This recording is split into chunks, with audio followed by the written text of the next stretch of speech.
recording. Mm-hmm. Hi, I'm Ken, the boring fisherman. Sitting in the boat. I got some crab pots here. The ocean's supposed to lay down tomorrow. I'm going to try and take this thing out on the ocean and get some bottom fish. I didn't have any rigs tied up. I'm trying to do that organization thing where I keep rigs on the boat so I don't have to tie up between every fish or every snag. So I'm going to show you how I tie up a shrimp fly rig. And if you don't know what a shrimp fly is, this is a shrimp fly. It's just a hook with some stuff tied onto it, and the bottom fish go bonkers for these things. I've got some 30-pound mono here, and I'm going to pull it out 2 arms wide.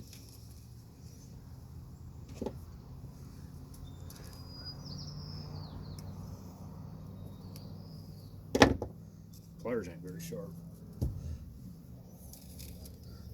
So now I've got some 30-pound mono.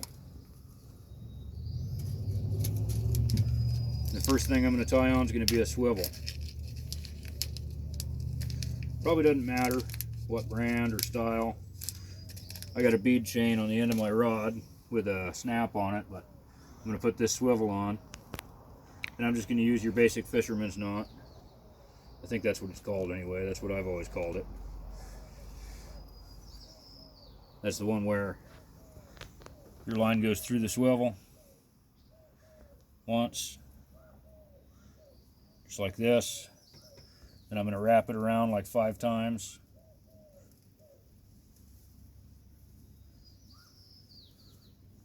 Okay. And I'm going to go back through right by the swivel.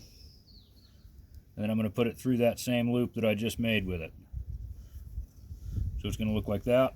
I'm going to wet the knot, pull her in.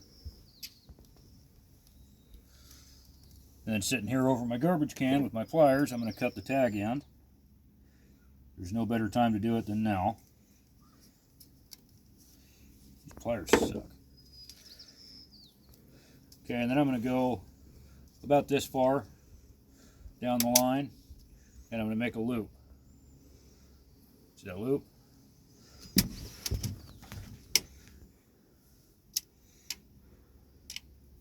See how I did that? And I'm going to wrap that line over a few times. Okay? And I'm going to go in between those, and I'm going to pull that single piece that was the loop back through the opening in the middle of the wraps. Okay? I got it in my teeth. You don't have to use your teeth, but that's called a dropper loop.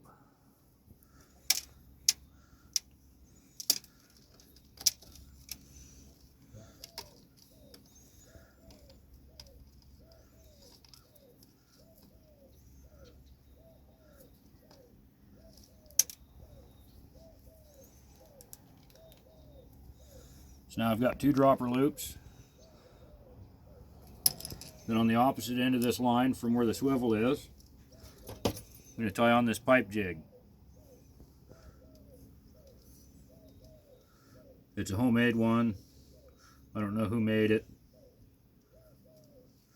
but I'm going to tie it on with the same knot that I did the swivel. Line through the loop there. Wrap it around 4 or 5 times.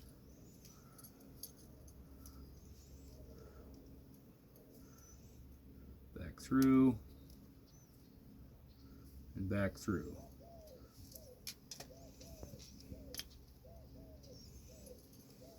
Just like that.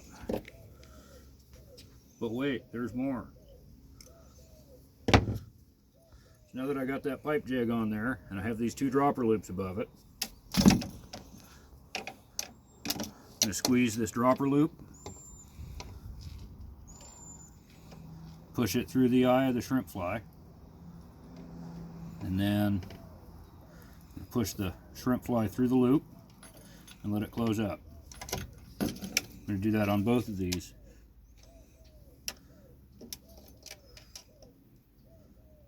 Probably doesn't matter which direction you go, but